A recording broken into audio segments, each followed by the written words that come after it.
አጠፋታለሁ። ያው ምንም ነገር አይመጣም፣ ምንም ነገር አይመጣም። ምንም እንዳፈሪ አርፈሽ ቁሚ። ያሮጥኩት ስላመንኩ ነው ቡራ። ችግር የለም።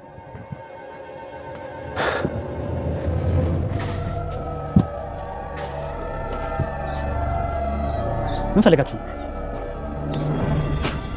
እሺ ማለት አለሽ እንዴ? በረኪና ጠጥታለች ምናምን የሚባለው ነገር ሰምቼ ነው። ለምን ጠጣለሁ? ምን ጎሎብኝ ነው የምጠጣው? ብላ አላስፈላጊ የሆነ ነገር አትናገር። ስማኝ፣ የማወራውን አንተ አትመርጥልኝም። እሺ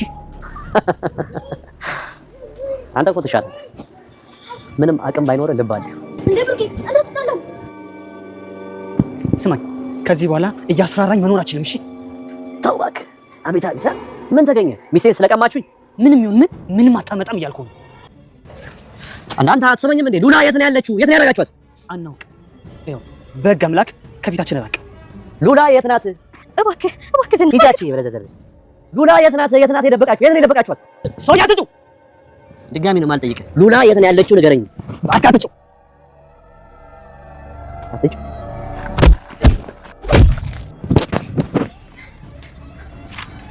ሁሌ መጣል የለም። እሺ እንደዚህ መውደቃል። ሁሌ መቀማት የለም። እንደዚህ መቀማት አለ። ንገረው። ይሄ ዞን ንገረው። ስማኝ፣ በሌሎች ላይ ያደረከው ነገር ባንተ ነው የሚደረገው። እሺ የጊዜ ጉዳይ ነው። ስማኝ፣ በርግጥ ልንገር፣ ሎላን ካንተ ማንም አልቀማም። እሺ ግፍ እየሰራ እንደሚስት ሳይሆን እንደ ባሪያ እያየ ራስን አባረካት። እሺ ስም ከህይወቴ ራቂ። ደግሜ እነግርሻለሁ፣ ከህይወቴ ራቂ። ስም ከኔ ህይወት 40 ክንድ ራቂ። እሺ የራስን ህይወት ኑሪ። ኧረ ብሩኬ በቃ ዛፋ ምናምን ሊመጣ ይችላል። ከዚህ አካባቢ እንሂድ። በቃ ደግሞ ቅድስት ልጅ የተረፈችው ባንቺና በሞገስ ኃይል ነው። ውለታሽ እንዴት እንደመመለሰው አላውቅም። አይ ጋሽ ችግር የለውም። ምሳሌ ለኔስ ቢሆን ልጅ አይደለች? ምን እንዳደርግልሽ ትፈልጊያለሽ? የምትፈልጊውን በሙሉ አደርግልሻለሁ። ምን ላደርግልሽ? እኔ የምፈልገው አዎ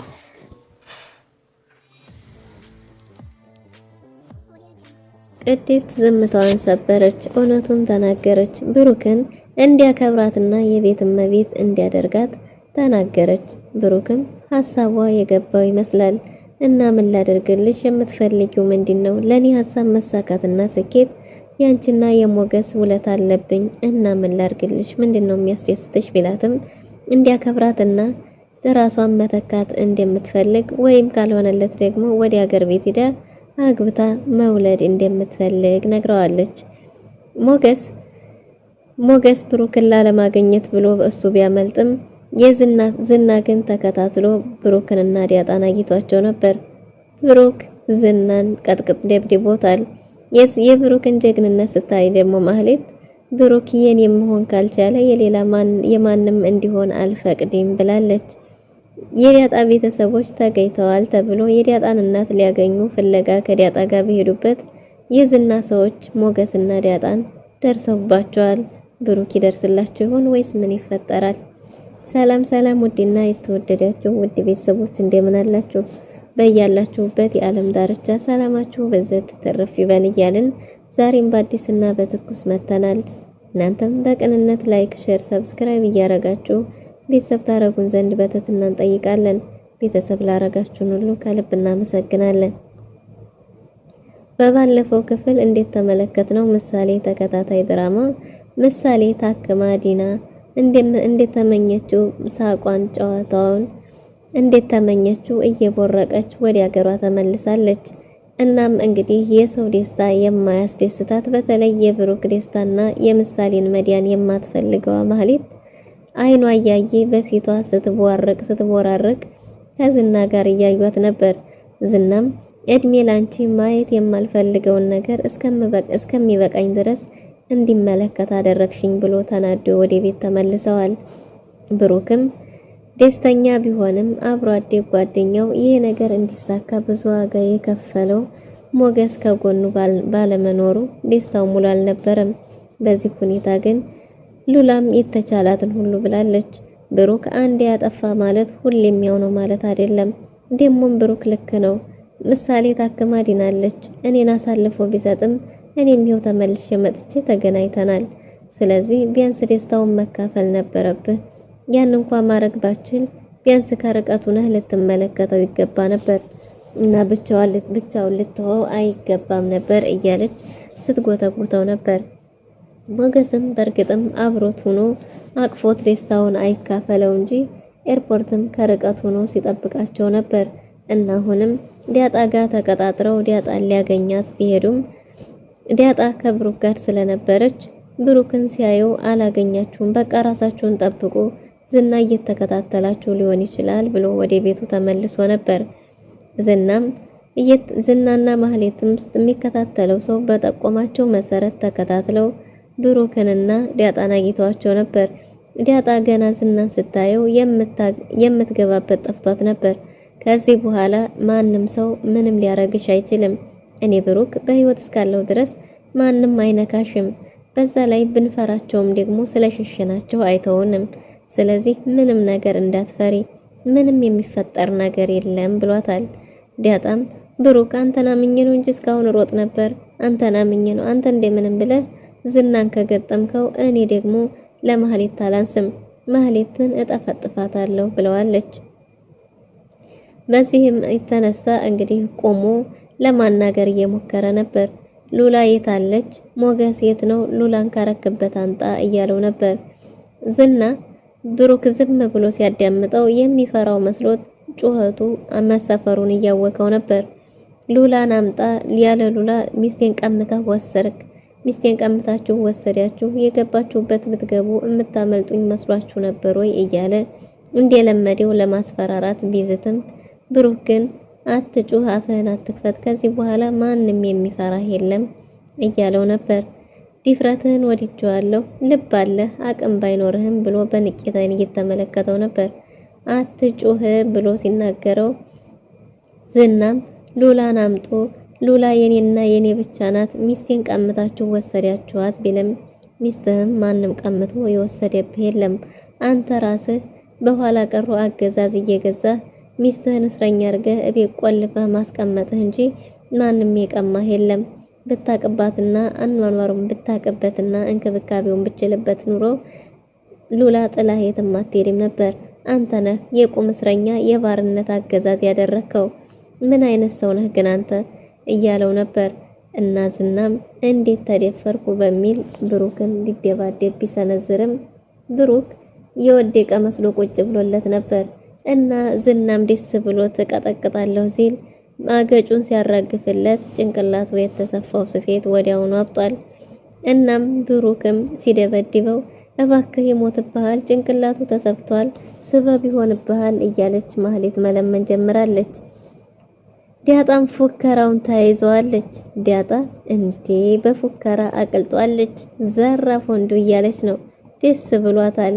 ዲያጣ ትቦርቃለች። ማህሌትም የምትገባበት ጠፍቷታል።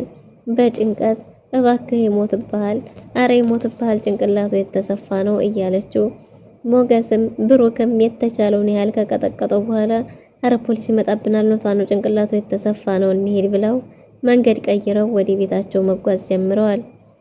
ወደ ቤታቸው እነሱ ከሄዱ በኋላ እንደምንም ወድቆ ተነስቶ ከተነሳ በኋላ ዝና አሁንም እንዴት ተደፈርኩ በሚል መጮህና መፎከር ጀምሯል።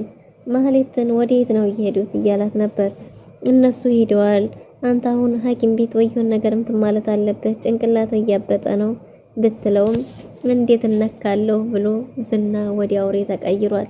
አውሬነቱ ለማህሌት ነው እንጂ ከዚህ በኋላ ብሩክ እሱም ማንም አይፈራውም ብሏል። ዲያጣ እንደ ዛሬ ደስ ብሏት አያውቅም። ያ ሲያሯሩጣትና ስታየው ስፈራ የነበረው ሰው ተዘርሮ ፊት ለፊቷ የሷ በሆነ ሰው ሲደበደብ በማየት በጣም ደስ ብሏታል። አቤት ፉከራ ሽለላ! ዲያጣ ለሳቅም ለለቅሶም ለሁሉም ቅርብ የሆነች ልጅ ናት። እናም በጣም ደስ ብሏት ወደ ቤት ከተመለሱ በኋላ ለሞገስ ሽንት ቤት ገብታ ደስታዋን ልታካፍል ብትልም ሞገስ ግን ይሆናል ብሎ ስላላሰበ በህልም ሻይሹን ነው እንደምትነግሪኝ እያላት ነበር። በህልሟ ያየችውን ሳይሆን እውነታው እንደሆነ ብትነግረውም ሞገስ ግን እጅግ በጣም ከብዶታል፣ ማመን አቅቶታል። ሞገስ ለሉላ እሷን ሊያገኛት ሄዶ እየተከታተሏት ሊሆን ይችላል ብሎ ሳያገኛት እንደመጣ ነግሯት ነበር። እና ታዲያ አሁን አግኝቷትስ ቢሆን እያለች ሉላም እየተጨናነቀች ነበር። ይህን ስነግረው ደግሞ በጭራሽ ሊያምናት አልቻለም። ማህሌት ለኤፍራታ ሞገስ ዝናን ብሩክ እንደደበደበው ነግራታለች። ብሩክን ደግሞ የሷ ማረክ ካልቻለች የሌላ ሰው ሆኖ ማየት እንደማትፈልግም እየተናገረች ነበር። አሁን ብሩክን ታይና ዝናን ጠበቅ አርጊ ብላታለች። ኤፍራታ ጥሩ መፍትሄ አምጥታለች። ሉላ እንዳትገኝ፣ ሉላ ከተገኘች እኮ አንቺን አራግፎ ይጥልሻል፣ ወድጄዋለሁ እያልሽ አይደለም እንዴ እያለቻት ነበር። ማህሌትም አዎ ይናፍቀኛል፣ ሂጄ በሩ ላይ እንድጠብቀው ፈልጋለሁ፣ ሳየው ደስ ይለኛል፣ ሳረቀው ደግሞ እያጣሁት እየመሰለኝ ይናፍቀኛል እያለች ነበር። እናም እንግዲህ አሁንም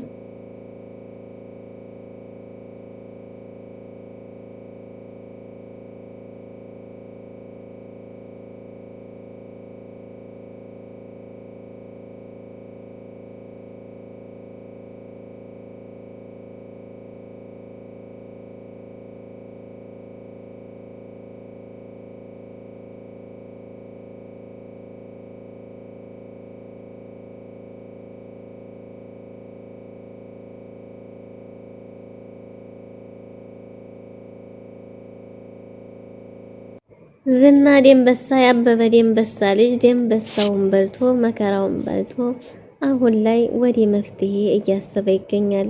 ሉላ ስትለው የነበረው ተፈሪ እንደነበረ ሰዎች የሚፈሩት እሷን ሳይሆን እሱን እንደሆነ ሰው መፈራት ደግሞ ጀግንነት እንዳልሆነና ሁሉንም የምትለው ነገር በህሊናው እየተመላለሰ ቁጭ ብሎ መተከዝ ጀምሯል። አበበ ደንበሳ ሲለው የነበረውም ቀን እየደረሰ ይመስላል። ይሄ ቀን አንድ ቀን ይመጣል ብለኝ ነበር አባቴ እያለ ነው። አሁን በምን መንገድ ሞገስን እጁ ማስገባት እንዳለበትና ሉላን ማምጣት እንዳለበት ተረጋግቶ ማሰብ ጀምሯል። ኤፍራታ ማህሌትን ብር እያለቻት ነው። አሁን ደግሞ ዝና በዚህ ሁኔታ ላይ ሆኖ ብር መጠየቅ ለሱ በጣም ከባድ ነው። ወደ አውሬ ተቀይሯል እያለች ነበር። ከጅብ ወጥተሽ ወደ አንበሳ እየገባሽ ያለ ይመስለኛል ዝና አንቺን መጠቀሚያ እንዳያረግሽ እያለች ታስጠነቅቃታለች። እናም እንግዲህ ሞገስ ለሉላ ደውሎ አዲስ ነገር እንዳለ አሳውቋት ነበር። ያም ምንድነው የቤተሰቦቿን ያውቃል የተባለው ሰው ከባህር ዳር እንደመጣና እሷን እንዲያገኝ እሱ ጋር እንደደወለለትና እንደተገናኙ አካባቢ እንደጠቆመው ነግሯት ነበር። ዳጣ እጅግ በጣም ደስ ብሏታል። እናቴን ነው የማገኘው አባቴን የሚለው ግራ አጋብቷታል። ሰርፕራይዝ አለኝ ብሏት ነበር እየሄዱ የነበረውና ወደ ጠቆማቸው አካባቢ ደርሰዋል። የማህሌትም ሰውዬ ሰላው ዳጣንና ሞገስ የት እንዳሉ እንዲያወቀ ሲነግሯት ነበር። ለዝና ደውላ ልታሳውቀው ስትል ኤፍራታ አንድ ቁም ነገር ሰርታለች። እንዴ አሁን ልደውይ ነው እንዴ ስትላት አዎ ልደውል ነው ብትላትም አሁን እኮ ደውለሽ ካሳወቅሽው ሉላ ያለችበትን ካወቀ ሉላን እጁ ካስገባ በኋላ አንቺን ዙሮ አያይሽም ለምንድን ነው እንደዛ የምታረጊው? አሁን እንዳትደውይ እንደዛ እንዳታረጊ ብላት ነበር። እንዴ ይሄም አለለካ እውነትሽን ነው ብላ መደወሏን አቋርጣለች። ዝናና ዳጣም ሞገስና ዳጣም የቤተሰቦቿን ቤት ፍለጋ ላይ ይገኛሉ። ምሳሌ ተጫውታም ስቃም ሮጣም አልጠግብ ብላለች። እስከዛሬ የታሰረችባቸውን ጊዜያቶች እያወራረደች ይመስላል። አንዴ በጭፈራው፣ አንዴ በዝላው፣ አንዴ በብጫው ሁሉንም ይዘዋለች። ቅድስትም በዚህ ሁኔታ እጅግ በጣም ደስ ብሏታል። ነገር ግን ለብሩክ አንድ ጥያቄ አቅርባለታለች። ምሳሌም ዳጣም ተኝተዋል። ዳጣ ተኛች እንዴ ሲላት አዎ ተኛች። አንተ በሌለበት ጊዜ እኮ አንድም ቀን እንቅልፍ ወስዷት አያውቅም። በር እኮ ባለ ቁጥር እየዘለለች ነበር የምትነሳው ብለው ነበር። ምን ታድርግ ጎዳና ላይ ስለሆነ ያደገችው የሱን ተጽዕኖ ሊሆን ይችላል እያላት ነበር። እናንቺ ስለምን አልተኛሽም ቢላት እሺ አንተ ስለምን አልተኛህም ብትለውም ትንሽ እንደደከመውና ትንሽ ቆይቶ እንደሚተኛ ሲነግራት እና ታዲያ አንቺ ስለምን አልተኛሽም ብሏታል። እና ቅድስት ይህ አሁን እዚህ ለመድረሳችን ምሳሌ ታክማ ለመዳኗ ያንቺና የሞገስ ድካም አለበት። ምን ላርግልሽ? ምን ባረግልሽ ትደሰቻለሽ? ምንድነው የሚያስደስትሽ ብሎ ጠይቋት ነበር። የምፈልገውን ነው ብላለች። አዎ የምትፈልጊውን እኔ የምፈልገውን ብለው አዎ አንቺ የምትፈልጊውን ሲላት እሷ የምትፈልገው እንዲያከብራት እንደሆነ ስትነግረው መቼ ነው አቅልዬሽ ማቀው ሁሌ ያከብርሽ የለም እንዴ ቢላትም እንደዛ ሳይሆን የምትፈልገው አገር ቤት ሄዳ ትዳር ይዛ ራሷን መተካት እንደምትፈልግ መንገስ እንደምትፈልግ ነግረዋለች። ብሩክም ሀሳቧን የተረዳት ይመስላል። ባል ነው የምትፈልጊው ቅድስት ብሏታል። አዎ እንደዛ ነገር ስትል በቃ እሺ ሂጂ አልጋን ጥፊ ተብላ አንጥፊዋለሁ እኮ መልሼ ብላ ተደነባብራ ተነስታ ገብታለች። ዳጣም እናቷን የእውነት ታገኝ ይሆን? እናቷን ወይስ አባቷን? ማንን ታገኝ ይሆን? ሞገስስ ለብሩክ ይቅርታ ያደርግለት ይሆን የሚለውን በቀጣይ ክፍል ይዘን የምንመለስ ይሆናል። ለዛሬ የነበረን ቆይታ ይመስል ነበር። መልካም ጊዜ